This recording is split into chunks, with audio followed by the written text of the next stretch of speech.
さんこんにちは。桜井長木咲です。今日は皆さんに大事なお知らせがあります。私、桜井長木咲、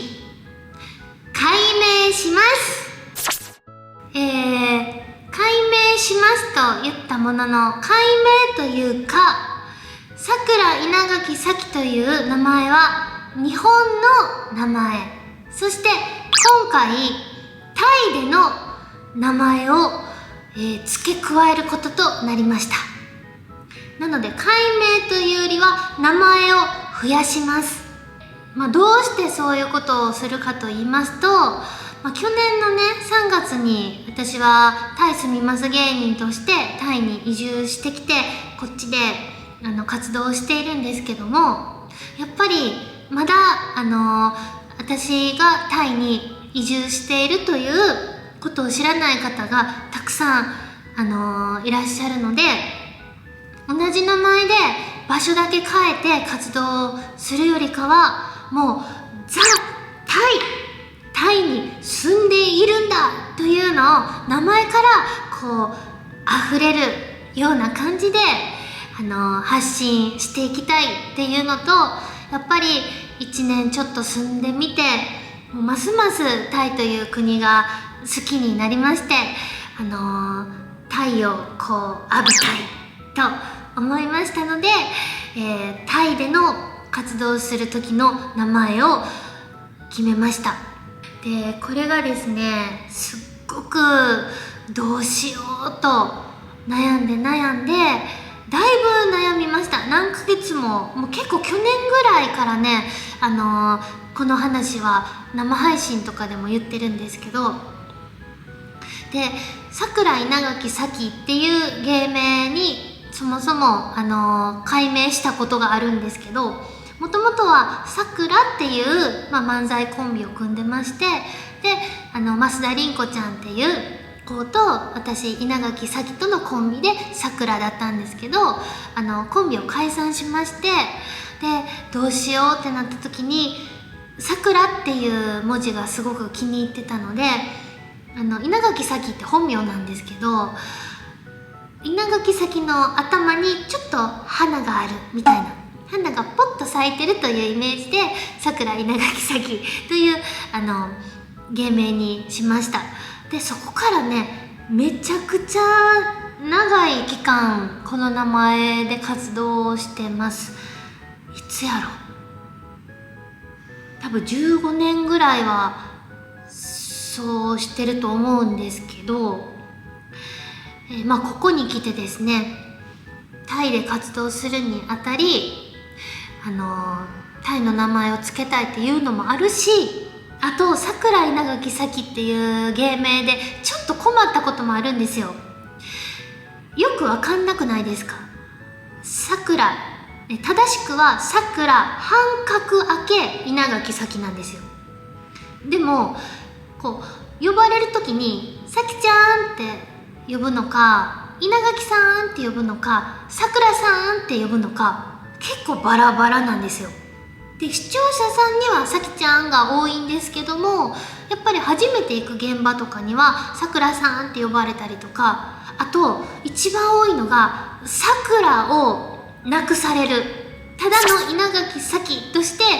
テレビとかでテロップが載ってしまうとかいうのも結構あります。なんか楽屋張りとかの名前も稲垣咲様とか書かれていることもあって、でも自分の中では他人が思ってるよりも桜を大事にしてたんですよ。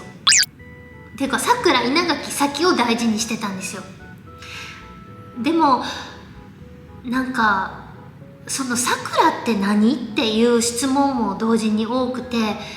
もともとコンビだったっていう事実を知らない人からしたら、桜って名字？いやでも稲垣が名字だよな、桜って何？っていう質問を本当にたくさん浴びてきました。でその度にもともとコンビ組んでましてっていう感じで長い説明をその度するっていうのも、なんか自分的にもちょっと嫌だったし、そのタイに来てちょっと人生2ラウンド目というか、新たなことに挑戦している今こそまた新しい名前で活動するのもいいんじゃないかと思いまして、新たな名前を名乗ることに決めました。で、そこでですね、やっぱりいろんな名前候補があったんですよ。やっぱタイで活動しているっていうのをもう本当に名前からパッと聞いて分かってほしいっていうのが希望があったので、例えばタイランドサキ、トムヤムクンサキ、ガパオサキとか、本当にいろいろ考えました。で、さくらはやっぱり日本っていう感じがあるので、今回はさくらは日本に置いてこようという感じで、思い、さくらは一旦外しました。でもさきはやっぱり私のことをさきちゃんと呼んでくれているファンの方が多いので、さきは漢字もすごく気に入ってるので変えたくないってなったら、名字の部分、稲垣の部分に何を当てはめるかっていうのを考えたんですね。で、いろいろ考えて、響きとか自分の中でしっくりくるだとか、あと字画もね全部見ました。で、一通りタイにあるものをブワーって当てはめていって、でこの熱い気持ちを吉本の社員さんにも面談の時に話したりして、で社員さんにもじゃあこれはどうですかみたいなことをね相談したりしまして、そこで何ヶ月もかけて導き出した答えが一つだけありました。では前置きが長くなりましたが発表したいと思います。私のタイネーム、それはこちら、バン、パッタイサキです。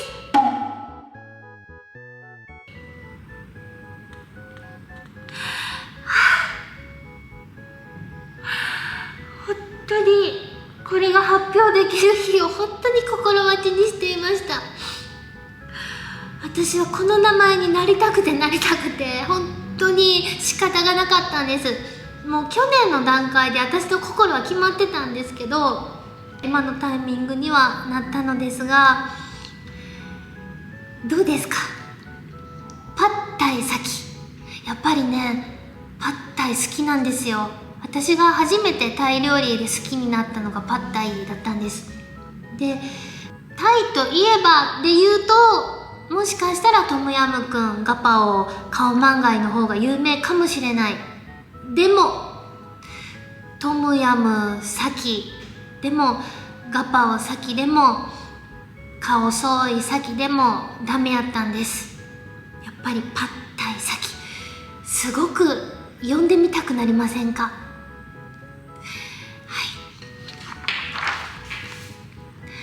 こういう熱い気持ちがありまして、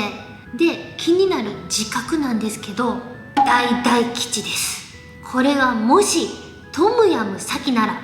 今日入ってきます。そして仕事運、孤独、失望、裏切り、失敗、波状、いくら頑張ろうとも努力しようとも報われることはありませんというトムヤムサキの世界線はもう最悪なんです。でもパッタイサキならやっぱりこの自分の中でもしっくりきてるっていうのもあるし、自覚も大吉やし、なんかみんなに呼んでもらいやすいなとか覚えてもらいやすいなっていうところでももう全てにおいて気に入っています。なので私はこれから、タイではパッタイサキとして活動していきたいと思っています。でもタイでもいろんな仕事がありまして、例えば日本人向けの仕事、タイ人向けの仕事とか、いろんなイベントとかがあるので、そこは正直使い分けになってくるのかなっていうのは思います。というのも、私はアスカの格好をしないと誰かわからないとよく言われるんですけど、さくら稲垣咲という名前は多少は覚えてもらっていたとしても、そのパッタイサキっていうのは今のところ知名度がゼロなんですよ。でパッタイサキがイベントやるよってなった時に誰やねんってなって全く人が集まらないっていう事態も絶対起こってくるとは思うんです。はい、なのでなんかスポンサーさんとの話し合いだとかわかんないですよ、いろいろ大人の事情があったりもすると思うので、その時はその日本人の方に認知度が高い桜井長木咲の名前を使うのか、それともやっぱタイのイベント、なんかタイの商品を推したいみたいな、なんかそういうお仕事だったらパッタイサキとか、タイ語でネタをする時はパッタイサキだとか、なんかそういう住み分けを今後事務所と相談して進めていこうと思っています。はい、そんな感じなんですけれども、ここで一つですね、問題があります。それはなんとここタイにはすでにパッタイガールズさんというパッタイを名乗っている、女性 YouTuber コンビの方がいらっしゃいます。タイ移住してきた時に日本人でタイで活動している、インフルエンサーの方とかYouTube の方とか、芸能人の方とか、たくさんいらっしゃるんですけど、でその中でもパッタイガールズさんっていう存在は知っていたんですけども、私がパッタイを名乗るよりもはるか前から、お二人はパッタイガールズとして活動されているということがあります。で逆の立場になってみると、今のとこ面識がないもので知らない人が例えばさくらを名乗っているとか、なんか私の方が先にタイでさくらで活動していたところ、新しくさくらさきを名乗る人が現れたとか、なんかそういう存在がいたらやっぱり気になると思うんですよ。検索ワードとかでも引っかかってくるとは思うんですよ。なのでそもそもパッタイサキと名乗ってもいいのかどうかっていうところをお二人に直接聞いてみようと思いまして、自分でインスタから DM を送らせていただき、今日ですね、なんと待ち合わせすることができましたので、今からお二人を迎えて、ちょっとタイ移住の先輩でもあるので、そういったタイの暮らしのお話を聞いた後にですね、このパッタイサキを名乗っていいのかどうかという了承を取りたいと思います。取れなかったらもう気まずいですが、この話はなかったということで、いや本人が嫌がることは絶対したくないので、やっぱりパッタイガールズさんのファンの方とかもね、嫌っていう気持ちにもさせたくないので、できるだけね綺麗なというかクリーンな状態でね、パッタイサキを名乗らせてもらいたいので、はい、もし本当にやっぱそれはちょっとやめといてもらえますかと万が一言われた場合は、私は違う名前を考えようと思います。はい、でもパッタイサキでも全然大丈夫ですよと今日言っていただいた暁には、この動画をもってパッタイサキという、改名披露動画とさせてもらおうかと思います。はい、では今からですね、お二人をお呼びしたいと思います。緊張する。あかんって言われたらどうしよう。それではよろしくお願いします。はじめまして。よろしくお願いします。じゃあお名前をお願いします。せーの、サワディーカー、パッタイガールズのゆなです。みやです。よろしくお願いします。お願いします。はい、ということでですね、今回はですね、パッタイガールズさんのお二人に、ちょっと、タイにね移住されている先輩ということでいろいろ根掘り葉掘りインタビューをしていきたいなと思います。よろしくお願いします。お願いしまはい、ということで、私はもうすでにお二人の YouTube に上がっている自己紹介動画を見てきているのでもう全部知っているんですけれどもちょっと改めてですね、まだお二人のことを知らないという方のためにですね、ちょっとお話を聞きたいと思うんですけど、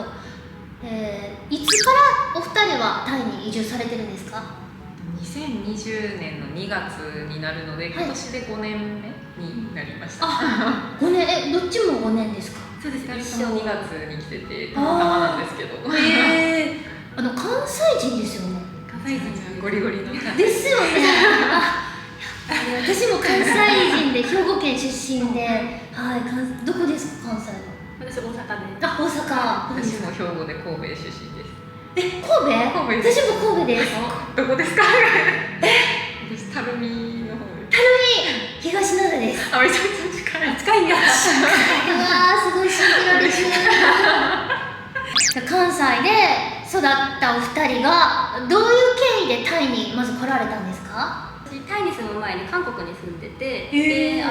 となんか海外に住みたいっていうのはあったんですけど、はい英語が全然喋れなかったので、日本語でお仕事できて住める国っていうので探したらタイが出てきて、じゃあタイに住もうと思ってタイに来ました。勢いだけ。すごいサラサラ言ってるけど、そんなことあります？なんかその日本にないその海外で働く魅力っていうのは何なんですか？なんかやっぱり日本ってすごい全部きっちりしてて、こう型にはまってるからちょっと生きづらいなっていうか、もう少しちょっと自由が欲しいなっていうので、海外って結構そういうところなんか緩かったりとかして、その方がなんか自由に生きれてストレスもないかなっていうので、海外に行きたいなっていうので。で、いろんな国を考えた時にタイが日本語でお仕事できるっていう唯一の国だったんですか？私がペット調べたところではペットしか調べてない。ペットしか調べてない。フットワークが軽いですね。確かにタイって私も住んでまだ1年ちょっとなんですけど感じたのが、私スクンビットの中で生活してるんですけど、やっぱ日本人街じゃないですか。全然タイ語喋れなくても、英語も本当になんか小学生でも知ってるようなやつで生活できちゃいますもんね。そうなんですよ。皆さんはどういうきっかけでタイに来られたんですか？私ももともとちっちゃい時に香港に住んでてっていう海外に住んでた経験があって、いずれは自分の力で海外に住みたいなっていう思いがずっとあって、で、タイを選んだ理由としては、東南アジアがいいなとは思ってたものの、なんか友達ですごい仲いいタイ人の友達がいて、その子がタイに今住んでるからっていうので、誰か知ってる友達がいる国の方が何かあった時に助けを求められるというか安心感があるなっていうので、とりあえずタイで探してタイで内定をいただけたのでタイに来て、すごい住んでみたら実際何も問題なく居心地よく住めてたので、そのまま今も住み続けてる。いざタイに来ましたで、やっぱ今から5年前って言ったらさらに若い時じゃないですか。今でも若いと思うんですけど、その女性一人でね来てね不安じゃないですか？来てみたら若い人が少なくてびっくりしました。そうなんですか？私が24の時に来たんですけど、家が27とか27、8とかだった。私と同年代は結構似てて、ここがいなかったね。本当に周りに同い年がいなくて、この家なの年代の子たちとよく遊ぶみたいな感じで、でもなんか今となっては若い人はいっぱいいる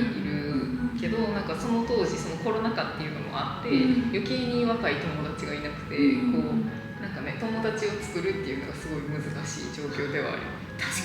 かに YouTuber 友達しかいないみたいな感じで。YouTuber ってコラボという名の友達作りができるやっぱり移住したこの現地で友達ができるかどうかで移住成功失敗のなんか結構キーになるって聞いたことあるんですけど、そういう人間関係で悩んだこととかそういうのありますか？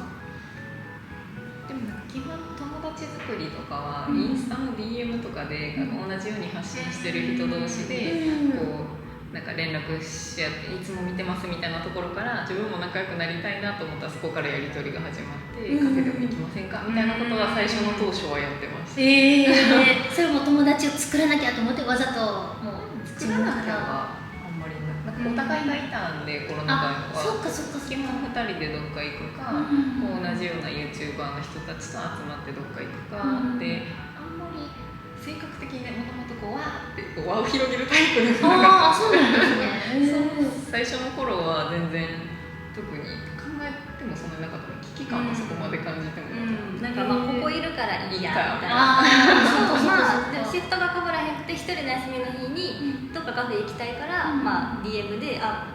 連絡しようかなみたいなとかで、すご同じ年とか出身地近そうとかなんかそういうので、なんかよかったら行きませんかみたいなんでこうお友達になったりとかはありましたけど。カフェ行くのに DM？ もうお誘いをナンパもでも感覚外国人なんですね。一緒にカフェだもんみたいな。でも島間みたいな感じで DM 送ってました。そうですもうすぐ DM 返ってこないとね、なんか日終わっちゃいますよね。明日とかに帰ってこられたら感じですよね。じゃあまた次回でみたいな。うわすごいな。なんかその思い切りがすごいなって思いますね。女性で来てる人を見ると、結構強い人が多いイメージで、なんか私たちも休み一人の日とか、全然一人でどっか行くのも、なんか特にそこに対して警戒心とか全然なくって、なんか前休み一人でどこどこ行ってきたみたいな、一人で行ったみたいな、そういう話をしたり、なんか最近やと全然一人で海外の旅行タイから行ったりみたいな、なんかそういう女性、なんか一人で現地採用とかで来られてる女性の方はもともとそういうのがすごい好きな人も印象的にはちょっと多いかなと思います。そう強いんですよ。強くてなんかみんなムキムキになっていきます。ここにムキムキですか？私筋トレ大好き。気づいたらジムの写真とか上がってくる。いや私インスタ見て、お二人すごいスタイルいいからすごい自分磨きされてるやろうなって、プラスちょっと筋肉臭がするんですよ。筋肉あるなと思って。めちゃくちゃジム行ってましたね、一時期。そうですか。でも一人で行動するにあたり、なんかその危険な目とかあったことないですか？危険な目はないけど、たまにぼったくられたり、そのぼったくられそうになったりは結構、まあタイじゃないけど、近隣諸国とかに旅行行くと、結構ガツガツ来られることはあるけど、結構跳ね返す。ノーって。もう We don't have money みたいな、お金ないですみたいな、パンって跳ね返したり。まあ全然なんか強くなったよね、でもタイに住んでたり。私一個やっぱりもう日本じゃないとどうしようもないって思うのがコンビニだと思うんですけど、成田空港着いたらもう速攻日本のコンビニに走るんですけど、それやります？めっちゃわかります。韓国着いた瞬間とりあえずコンビニ行きます。ですよね。日本のコンビニすごいのよ。みんな気づいてないんですけど、当たり前と思ってます。だってあんなコンビニの前で新商品のポップ立ってないですよね。新商品という概念がないんです。勝手にふわっと置いてありますよ。ふわっとね。でしかもちょっとした陳列でほとんどは一年中一緒ですもんね。あと生ものを安心に食べれるっていう。やっぱスシローとか行くとやっぱ安心に食べれるんですけど、なんかそう当たるとかいう概念を持たずに普通に食べてたじゃないですか。それがやっぱタイで生ものを食べるときに一旦明日って仕事になるって考える。リスクをちゃんと考える。そう万が一当たっても、3日寝込んでも大丈夫っていうのを考えてから食べるから、心の底からこうリラックスして食べてないなっていう自分がいるのに気づいて、めっちゃわかります。めっちゃわかります。まだ5年経ってもそこはちょっと警戒心はありますね。めちゃくちゃ食中毒になるんですよ、私。だからなんか年々しかも弱くなっていってて、なんか1回になってからすごい連発してなるようになって。癖ついちゃって。それタイ料理でタイ料理でなることが多くて、鶏肉系のものとか、カオソイに入ってる鶏肉があんまり火しっかり通ってなくて、美味しいやつ。そうなんだ。ミシュラン取ってるようなチェーン店で当たったことあるんで、うわなんか油断できないなと思って。できないな。タイってすぐミシュラン取りません？ミシュランだらけですよね。こんな簡易的やり方で。なんか自分でペタペタ貼ってるんじゃないかっていうぐらい、しかも5年連続とかざらにあるじゃないですか。まあでもそれほどタイ料理ってすごい認められて美味しいんかなとも思うんですけど、なんか PM2.5 で肌荒れがすごい、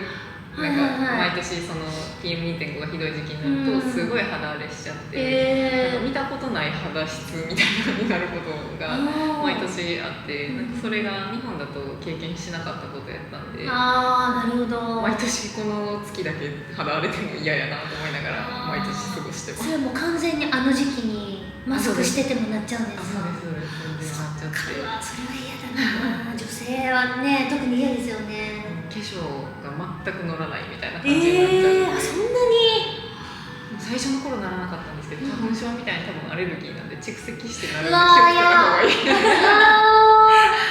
怖い。今大丈夫でもちょっとまだ1年目やから何年目からなりました？3年目ぐらいからあれ始めた。もう猶予が2年しか。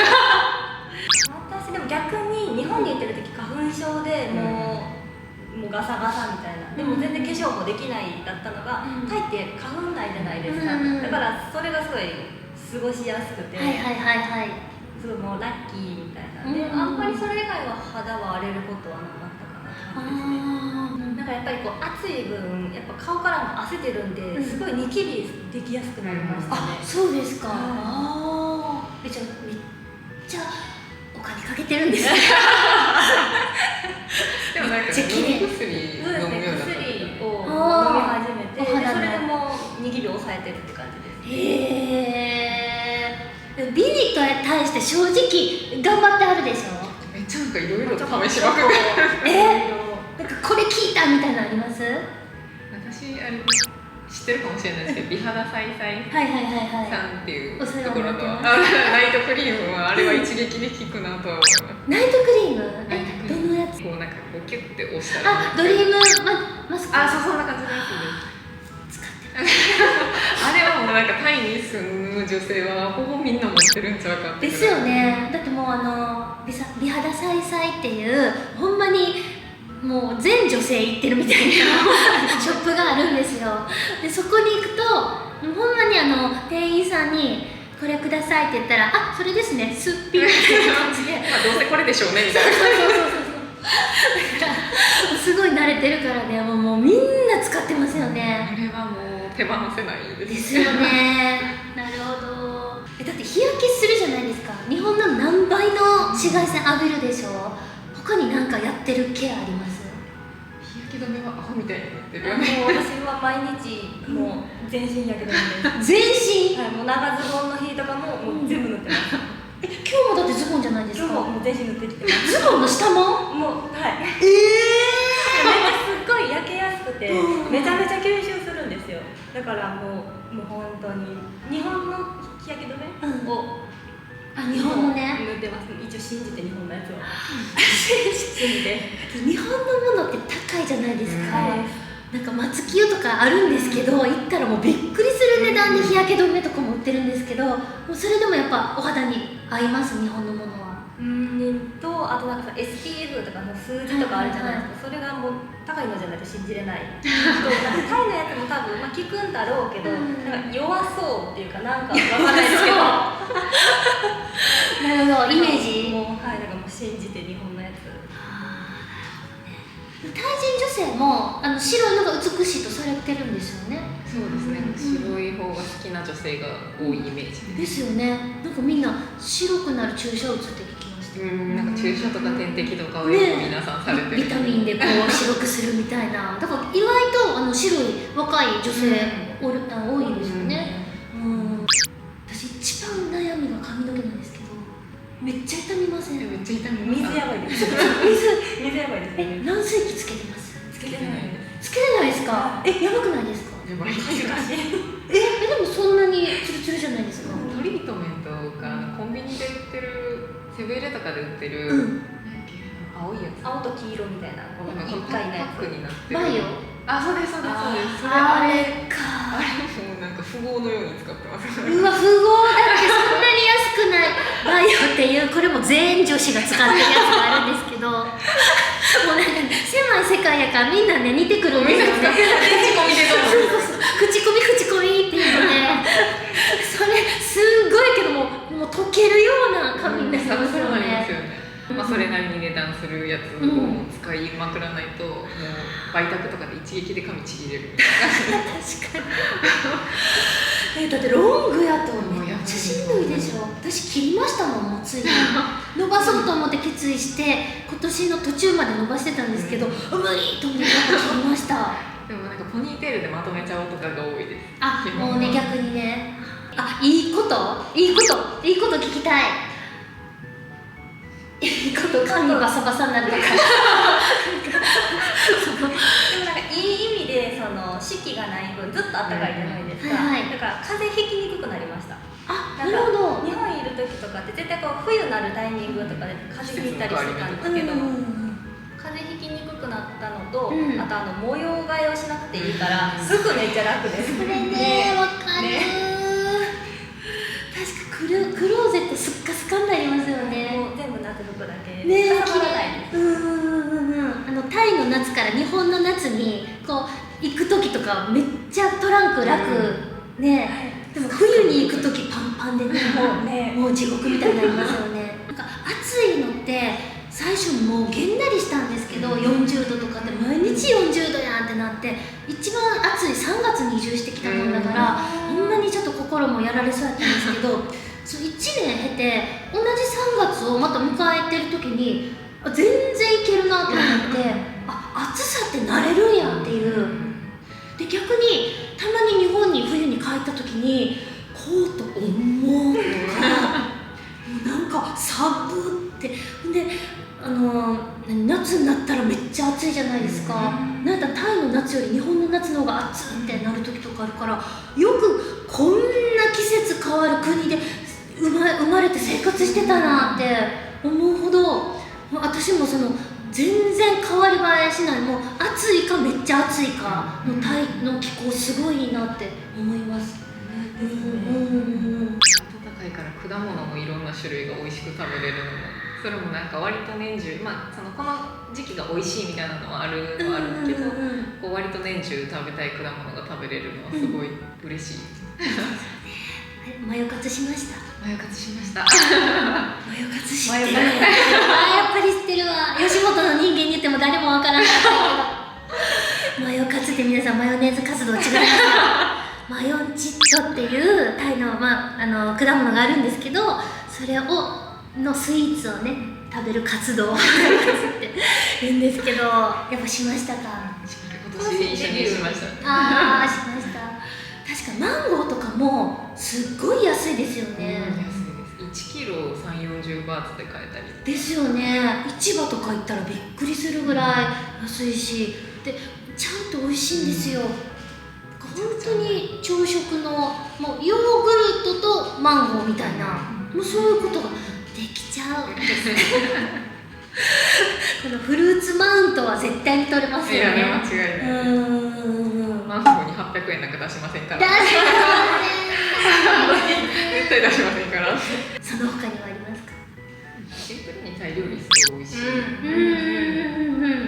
近隣諸国にすごい最近旅行に行くんですけど、なんかやっぱり自分の国の料理が強い国っていいなってめっちゃ思うことが多くて、なんか日本もそうやし韓国とかもすごい自分の国の料理が美味しいけど、なんか行く国によってはその自国の料理っていうのがあんまりこうふわって浮かぶものがないようなところだと、なんかやっぱり違うピザに逃げちゃったりとかするけど、すごいね、タイはタイ料理だけでずっと生きていけるというか、すごい旨味の塊みたいな美味しい料理がいっぱいあって、ご飯は困らないなって思います。確かに。ちなみにタイ料理で何が好きですか？名前があれなんですけど、はい、パッタイガールズさん。もちろんムーカタっていうムーカタって鍋というか、タイ式焼き肉焼いたり煮たりする。ムーカタガールズなんですか？タイ名も悩んだぐらい。そうなん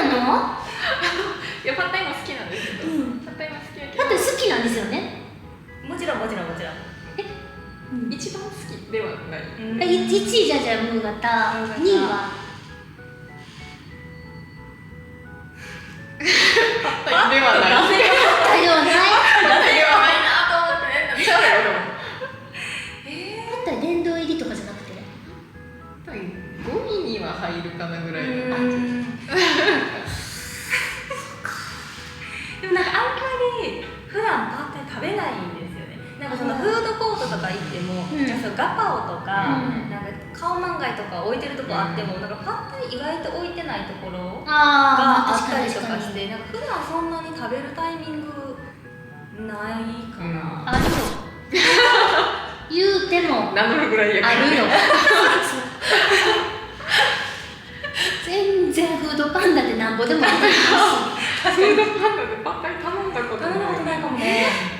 パッタイ食べるときって私たちなんかティップサマイっていうパッタイがすごい美味しいお店があって、それこそミシュラン取ってある、そこに行くときはパッタイ食べるって感じ。今年食べましたパッタイ？食べてないから私食べてないねまだね。帰って。私パッタイガールズと話したいんですよ。パッタイ食べてないパッタイガールズ嫌や。ちょっと帰りましたね。それ食べました最近？食べます。普段結構もう食べます？ 3週間に1遍ぐらい。まあでも月1ぐらいは食べますよ、そりゃ。だってパッタイ好きですもん。好きは好きです。そもそもなんでパッタイガールズにしたんですか、その中で。なんかこうもう名前を見てタイに関連してるチャンネルやって分かってほしいなっていうのと、パッタイって一応その文字の中にタイって入ってるんで、ワンチャンそのタイでキーワード引っかかってくるかっていう願いと検索ワードっていうのと、なんか響き的にその、まあ、ガールズも含めなんかダサすぎて印象に残るみたいな。ちょっとダサいって言ってるな。ちょっと切り出しにくいな。ダサいって言ってる。ガールズが何にガールズつけてもダサいんですけど、こうなんか響き的にこういろいろやってみたんですよ。ガパオガールズとかなんかこういろんな響きやってみたけど、一番そのガールズと含めしっくりきたのがパッタイガールズで、まああと旅行者にタイ料理何知ってますか？大体多分パッタイ、ガパオ、トムヤムクン、そういうのが出てくると思うんですけど、まあその出てくる中で語呂が良かったっていうので選んで、特に別に好物であるとかではじゃあそのパッタイに対する愛情とか、パッタイガールズという名前にのこだわりとかっていう名前は一応さっきみたいにこう話し合って作ったんで、名前に対する愛着はあるんですけど、パッタイっていう料理に対する愛着はそんなにない。ちょっと薄いかもね。ちょっと他の方の方があ、でもムータガールズって言っても何ってなりますもんね。知られてないんだ初見でね。なるほど、わかりました。じゃあそんなパッタイガールズさんにですね、私からちょっとお願いというかお伝えしなければならないことがあります。はい、私さくら稲垣咲っていうんですけども、これは日本から使ってるもう20年近く使ってる芸名なんですけども、これを、一旦置いといて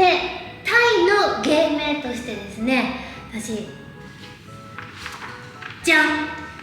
パッタイ咲と名乗らせていただこうかと思っております。おお。パッタイさんですね。はい。で、今回お呼びしたのも、これを見てほしかったっていうのと、やっぱり私よりもはるか先にこのパッタイという文字を使った、芸名というか活動名で活動されているパッタイガールズさんには、私はもう一言やっぱね、挨拶というかこう名乗る前に言っとかなければならないと思いまして、ご挨拶と、あと最終的には名乗ってもいいかという了承を取りたかったんですけど、なんかこだわりが大丈夫かなってでもちょっと聞いてもいいですか？パッタイ咲咲と私タイで名乗って活動させてもらってもいいでしょうか？もちろんですこだわりないんでもちろん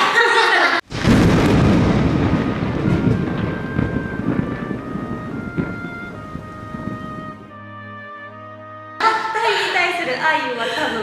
分大きいと思います。ちゃんとパッタイ好きやし、私もそう思います堂々と名乗っていただいて大丈ありがとうございま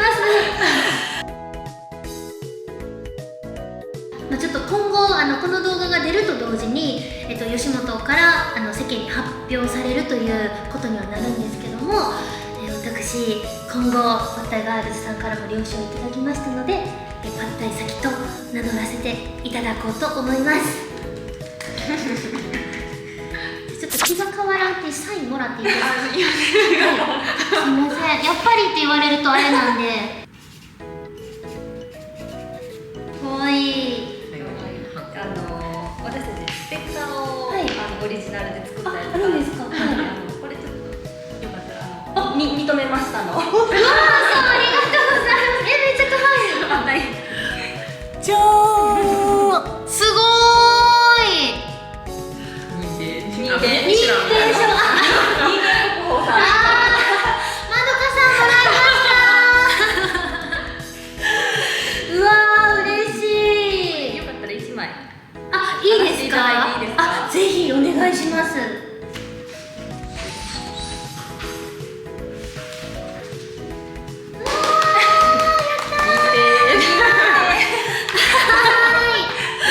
パッタイガールズさんのサインをいただいて認定してもらいましたよかったいや私結構ビビってたんですよなんかやっぱりみたいなもうガチで断られたらどうしようっていうのも半分ちょっと考えてていやよかったです本当に今後とも同じ女性として私もお友達になってくださいお願いしますということで今日はありがとうございました。ありがとうございました。はい、パッタイガールズ